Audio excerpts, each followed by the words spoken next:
ketimun musik. Badannya besar, tangannya kecil, gigi bertaring, kukunya runcing, tak makan sayur, makannya daging. Kalau mau ngaum, yang lain langsung mundur. T-Rex, T-Rex, T-Rex, itu namanya. T-Rex, T-Rex, T-Rex, hidup di zaman purba. Dia termasuk binatang karnivora. Kalau lapar sarangnya menggema.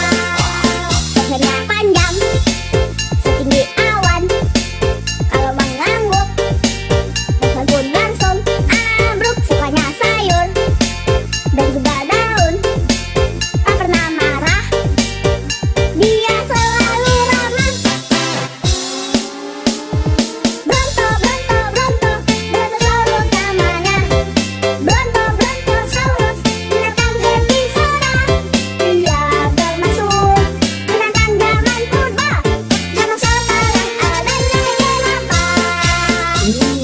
Dino, Dino, Dino, dinosaurus namanya. Dino, Dino, Dino, hidup di zaman purba. Mereka adalah nenek moyang fauna, hidup pada zaman dahulu kala.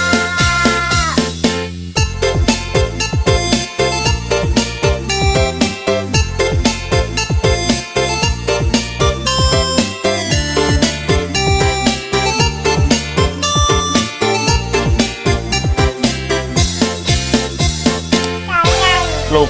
Kep, kep, kep. Yeay.